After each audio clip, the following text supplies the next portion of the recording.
Audio Jungle. So 75% డబ్బులు రాలేదు madam. 75% డబ్బు వచ్చింది, 25% రాదు. 25% డబ్బులు రాలేదు మేడం. స్కూల్ పేరు చెప్పండి. జిల్లా పరిషత్ ఉర్దూ మీడియం ఒకటి, జిల్లా పరిషత్ తెలుగు మీడియం ఒకటి, ప్రైమరీ స్కూల్ ఒకటి తెలుగు మీడియం. మీది వర్క్ పూర్తిగా కంప్లీట్ అయినాయా? 100% అయిపోయింది, గడప లోపల అయిపోయింది మేడం. సరే, ఓకే ఓకే, మన పంచాయతీరాజ్ వాళ్ళతో మాట్లాడి ప్రాసెస్ పెడతాం.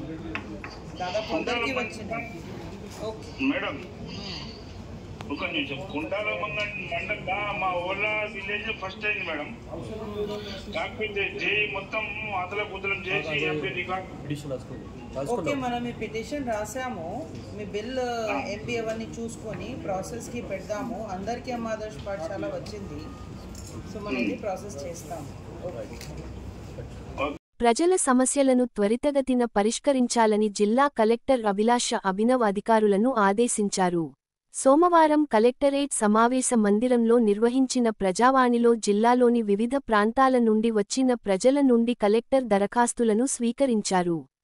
రైతు రుణమాఫీ, విద్య, వైద్యం, వ్యవసాయం, పింఛన్లు, ధరణి, భూ సమస్యలు, డబుల్ బెడ్రూమ్, రైతు రుణమాఫీ తదితర సమస్యలను పరిష్కరించాలని ప్రజలు తమ అర్జీలను సమర్పించారు.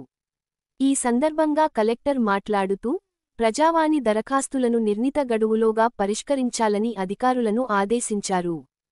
శాఖల వారీగా ఇప్పటివరకు పెండింగ్లో ఉన్న దరఖాస్తులను క్షేత్రస్థాయిలో పర్యవేక్షించి పరిష్కరించేలా చర్యలు తీసుకోవాలని సూచించారు.